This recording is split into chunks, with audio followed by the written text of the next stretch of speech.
Before dawn on the 22nd of June 1944, along the marshland edge of Belarus, a battery of Soviet Guards Mortar crews rolled into a tree line they had scouted the night before. On the beds of their trucks sat angled steel rails, 16 to a launcher, each rail loaded with a 132mm rocket. The command came. In 7 to 10 seconds, a single 4-launcher battery threw 64 rockets into the German forward line, a howling wall of fire that arrived all at once. And before the German artillery observers could fix the launch point and call counter-battery fire onto it, the crews were already moving. The rails were empty, the engines were running, and the trucks were 3 miles gone into the dark. That launcher is a Soviet legend, the Katyusha. Stalin's organ, the Germans called it, for the pipe organ rows of rails and the shriek of the rockets. But the legend has a quiet half that the popular story almost never names. The rails were Soviet, the rockets were Soviet, the crews were Soviet. The truck underneath was American. It was a Studebaker, built in South Bend, Indiana. A truck the United States Army had passed over for its own front lines and shipped east by the tens of thousands. This is the story of that truck, the platform beneath the most famous rocket artillery of the war, and the summer it carried the Red Army through the offensive that destroyed a German army group. Start with the truck itself, because almost nothing about it looks like the stuff of legend. The Studebaker US6 was a 2.5-ton cargo truck, a 6x6, meaning all 3 axles drove the wheels. It ran a Hercules 6-cylinder gasoline engine of about 90 horsepower, and its governed road speed was around 45 miles per hour. Soviet crews called it the Studer, and they routinely loaded it well past its rated 2.5 tons, often to 5 tons or more, and it kept running. It was not fast, it was not armoured, it carried no weapon of its own. It was a workhorse, and its whole value was that it went where it was told and did not stop. The word that hangs over this truck is rejected, and that word has to be handled honestly. The United States Army did not judge the Studebaker US6 a bad truck. What happened is that the Army standardized on a different 2.5-ton 6x6, the one built by GMC, and made that the standard cargo truck of American forces. The Studebaker, built to a very similar specification, was pushed toward Lend-Lease and export instead. It became the truck America made for other armies to fight from, rather than the one its own soldiers rode. That is the honest meaning of rejected here, passed over for standardization at home and sent abroad in enormous numbers. And the numbers abroad were enormous. Roughly 152,000 Studebaker US6 trucks were shipped to the Soviet Union under Lend-Lease. That figure matters, because the looser tellings inflate it, and the truck does not need the inflation. 152,000 went to the USSR. By 1944, the Studebaker made up a very large share of the entire Red Army truck fleet. An army that fought and won on the ground was rolling, more often than not, on an American chassis built for export. Those trucks did not simply appear on the Eastern Front. They arrived by one of the longest supply routes of the war, the Persian Corridor.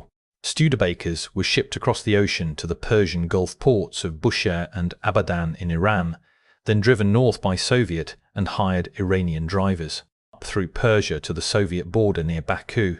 The American-run Persian Gulf Command moved vast quantities of Lend-Lease cargo up the corridor to the Soviet Union, millions of tons of supplies in all. A truck built in Indiana was uncrated at a Gulf port, driven the length of Persia, handed over to the Red Army, and sent on to a firing line in Belarus. The distance from the factory to the front was itself a measure of what the alliance moved. To understand why the Soviets put their most prized rocket artillery on this particular truck, look at what came before it. The Katyusha did not begin life on a Studebaker. The early launchers were mounted on whatever the Soviet Union had. The domestic ZIS-6, a 6x4 truck, carried many of the first ones. Others rode on STZ tractors, on armoured trains, even on boats. The launcher was a good weapon riding on inconsistent legs. The ZIS-6 had only 4 driven wheels out of 6, which limited it badly in exactly the conditions the Eastern Front produced in abundance: deep mud in spring and autumn, snow in winter, broken ground everywhere. The weapon those early trucks carried was already lethal, and its debut came almost at the start of the war. On the 14th of July 1941, less than a month after the German invasion began, an experimental battery under Captain Ivan Flyorov fired the first Katyusha strike in combat. Flyorov had 7 BM-13 launchers, mounted then on the Soviet ZIS-6. His target was the German-held rail junction at Orsha. In 2 salvos, the battery put about 112 rockets onto the junction. German troops pulled back a mile or more from the impact zone, and the sector went quiet for a day. The weapon was that new and that secret. In October 1941, Flyorov's battery was cut off near Vyazma. Under orders to keep the launchers out of German hands, he had them destroyed, and he did not survive the breakout. The Katyusha was Soviet from its first shot, born on a Soviet truck and kept from capture at the cost of the men who fired it. What the American chassis added 2 years later was not the weapon, it was the legs. The Studebaker solved that. 6 driven wheels meant cross-country pull the ZIS-6 could not match. Reliability meant a battery could displace and redeploy without shedding trucks to breakdowns.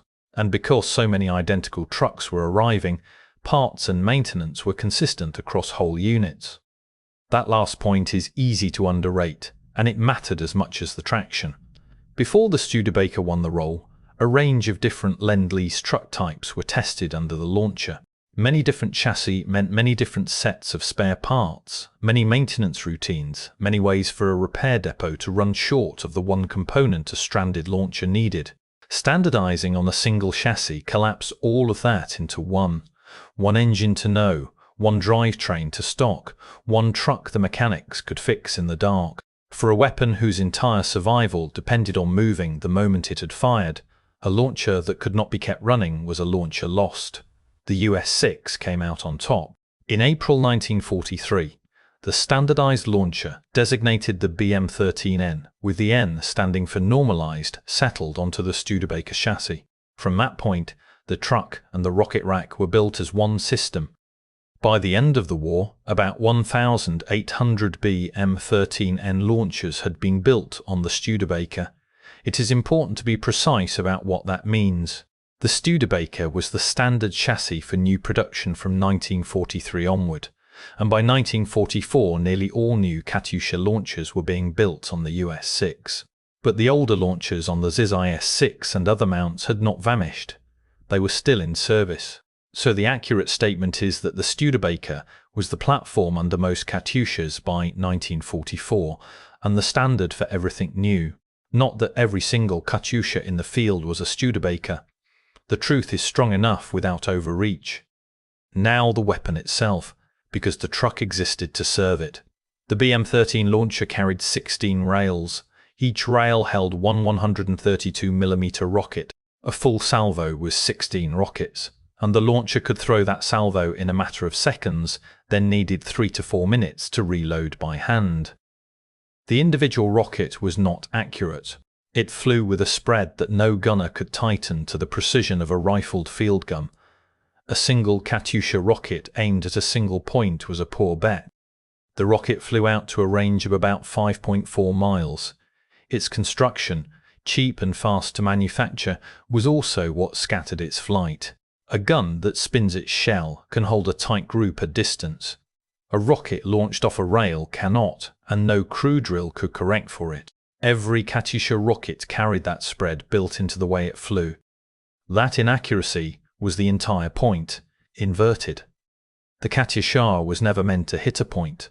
It was built to saturate an area and to do it faster than any tube artillery could. Consider the arithmetic that the crews understood. A 4-launcher battery firing together put 64 rockets into the air in 7 to 10 seconds.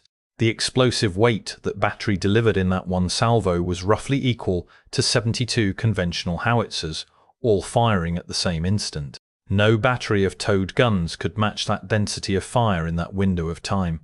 The rockets came down across a wide footprint, all together, and everything inside that footprint was subjected to blast and fragmentation in a single overwhelming pulse. Range enough to fire from behind the forward line, a salvo dense enough to blanket a grid square, and a reload of 3 to 4 minutes that told the crew exactly how long it had before it must be somewhere else. The launcher carried 2 names, and the gap between them says something about the weapon. Soviet crews called it Katyusha, after a popular wartime song about a girl named Katyusha waiting for the soldier she loved. It was an affectionate name, almost tender, for a launcher the crews trusted. The Germans on the receiving end had a different word for it. They called it Stalin's organ, for the pipe organ rows of rails and the shriek of the rockets in flight. That shriek was a second weapon riding inside the first. The rockets screamed as they flew, and the noise was not a side effect. It was a documented shock and morale effect. Men who could take the measured rhythm of tube artillery found the sudden, total, howling arrival of a rocket salvo something different. The Katyusha degraded the will to hold a position as much as it degraded the position itself. But saturation and shock came at a cost, and that cost defined how the truck was used. The launcher had no armour. The reload was slow, done by hand, 3 to 4 minutes of crews working exposed on an open truck bed.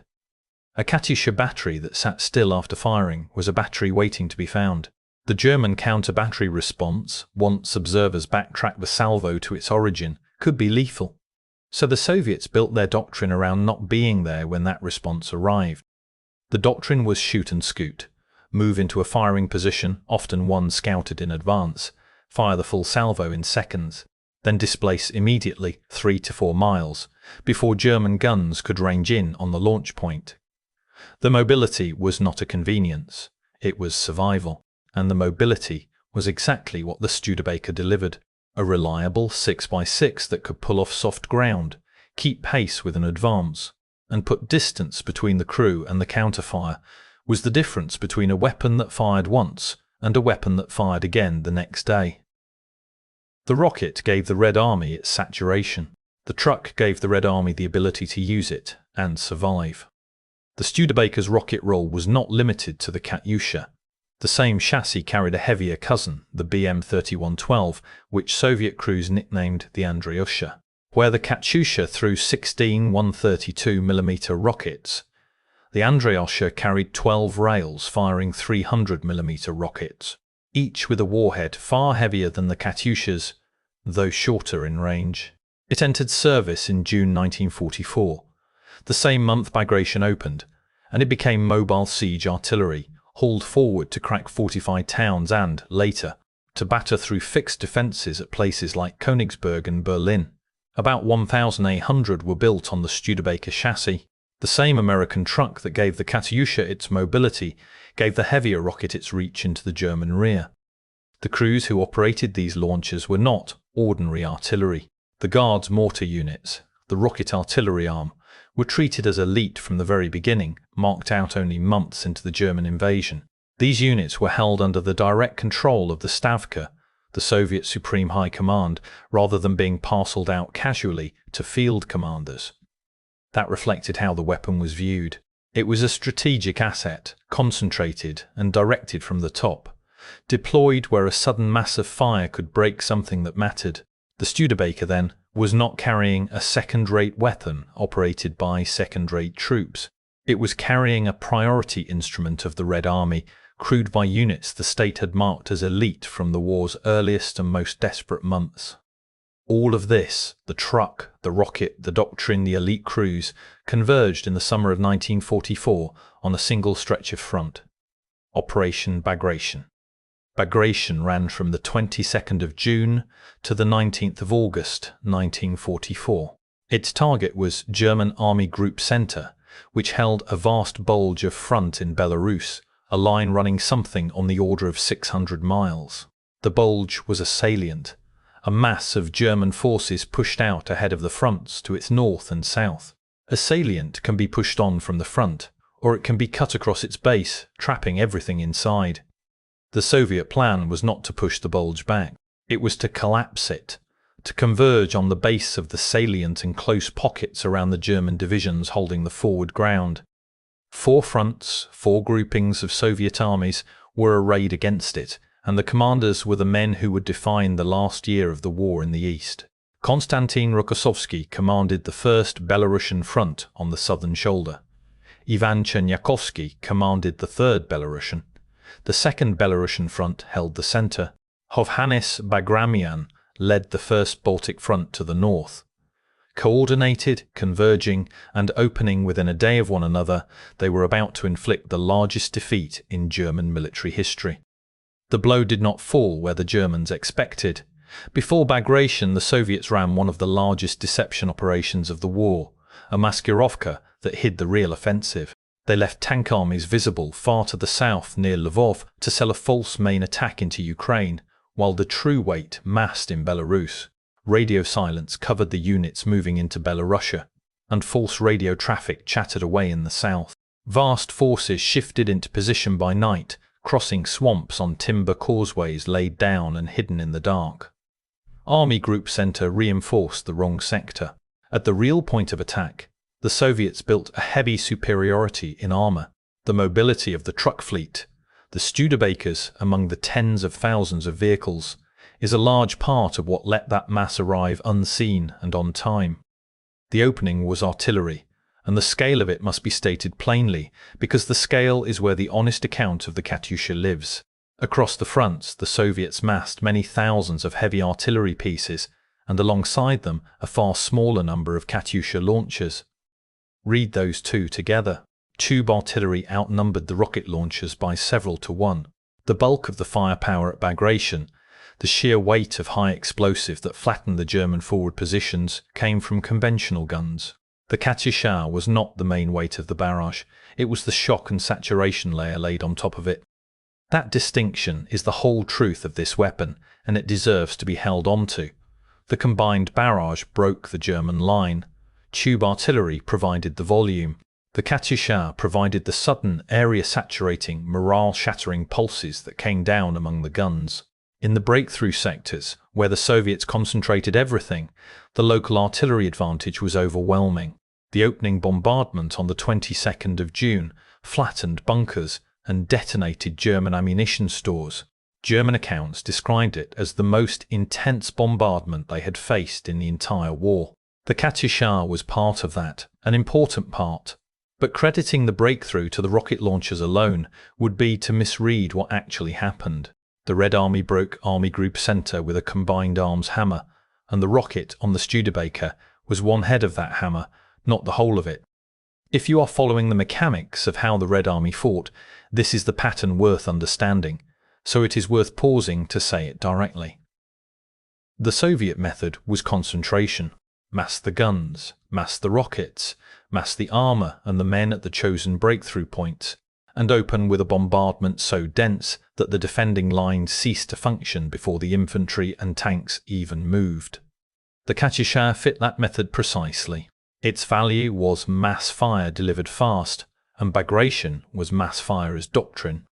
What followed the opening barrage was collapse. Army Group Center did not bend, it came apart. About 28 divisions of the Army Group were destroyed. That is not 28 divisions battered and withdrawn. That is 28 divisions that ceased to exist as fighting formations. German casualties across the operation reached about 450,000, with modern research placing the figure somewhere between 400,000 and 540,000. In a single offensive, roughly a quarter of German strength on the entire Eastern Front was gone. The command structure went with it. Most of the Army Group's divisional and corps commanders were lost or taken prisoner. An Army Group is not supposed to lose the bulk of its senior commanders in a single offensive. Army Group Center did. The collapse took shape as three great encirclements. In the north, at Vitebsk, the German 53rd Corps, about 28,000 men, was cut off by the end of June. In the south, at Bobruisk, tens of thousands more German troops were trapped against the Soviet advance. And east and west of Minsk, the pincers closed on the 3rd and 4th of July 1944, catching the bulk of the German Fourth Army on the order of 100,000 men, in the largest pocket of all. Inside each pocket, German formations that had held the line in June ceased to exist as fighting forces within weeks. The advance moved fast, and the Guards Mortar batteries moved with it. This is where the Studebaker earned its place a second time, not in the opening barrage, but in the pursuit. A broken enemy has to be chased before it can reform. The Red Army drove forward across Belarus, and the rocket batteries, mounted on reliable 6x6 trucks, could keep pace with the advance and deliver fresh salvos against each new German attempt to hold a line. Minsk, the Belarusian capital, was liberated on the 3rd of July 1944, less than 2 weeks after the offensive began. From there, the Red Army pressed on, covering roughly 370 miles, driving to the Vistula River and to the approaches of Warsaw before its own logistics, stretched to the limits by the speed of the advance, forced it to halt in early August. The mobility that defined the Katyusha at the level of a single battery, fire and displace, scaled up to the level of the whole offensive. An army that could shoot, move and shoot again, hundreds of miles deep, was an army that could turn a breakthrough into a rout, and a rout into the destruction of an entire army group.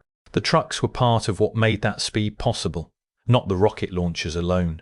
The 152,000 Studebakers across the fleet, hauling the guns, the ammunition, the fuel, the men, and, yes, the rocket rails, gave the Red Army a mechanized reach that its own factories, busy building tanks like the T-34, had not been able to fully supply on their own.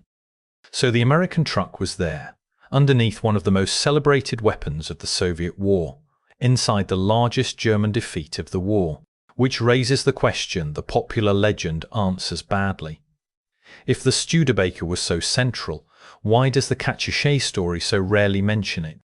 The answer is not wartime secrecy, and this is the part the honest version has to correct. During the war, the Soviet Union did not hide the truck, it thanked it.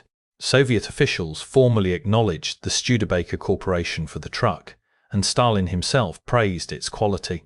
In the middle of the fighting, the Soviet state openly acknowledged what the American chassis was doing for the Red Army. There was no wartime denial to undo. What faded the truck from the story came later. The forgetting was a product of the post-war decades of the Cold War, when the memory of a war fought against a common enemy was reshaped on both sides. In the popular Soviet and then Russian telling of the Katyusha, the weapon became a purely national symbol, the rails and the rockets standing for Soviet ingenuity and Soviet victory, and the American truck underneath quietly slid out of the picture. In the West, the Eastern Front itself faded from popular memory, and with it the scale of the Lend-Lease trucks that rolled across it. The Studebaker was not written out during the war by the people who depended on it. It was written out afterward, by the way both sides chose to remember. The truck outlived the war it had been sent to fight. The Studebaker stayed in Soviet service well into the early 1950s, and some ran on into the 1960s. Soviet drivers gave it another name, the King of Roads. Its design fed straight into the post-war Soviet truck industry, shaping the cab and front end of the GAZ-51 and the ZIS-151 line that followed. In Russian, the word Studebaker itself became slang for something built tough. The Soviet leadership openly thanked the company for the quality of the truck. None of that is the record of a truck anyone hid. It is the record of a truck openly valued in its own time, which the popular memory of the Katyusha simply let fade in the decades that followed. The record underneath the memory does not change. The Katyusha was a Soviet weapon, conceived, built, crewed, and used by the Red Army, and the victory it helped win was a Soviet victory. The truck was a tool, but it was the tool that let the weapon move and survive and keep firing across 600 miles of collapsing German front. Somewhere in Belarus, in the summer of 1944, a Guards Mortar crew fired 16 rockets in a few seconds, threw their empty rails into gear, and drove 3 miles before the counterfire landed. The rockets were Soviet. The war they were winning was Soviet, and the wheels that carried them off before the German guns could answer were made in South Bend, Indiana, and shipped halfway around the world for exactly this. If you want to see how the rest of the Red Army's arsenal actually worked, the guns and the armour that made up the weight of that same barrage, the next breakdown is on screen now.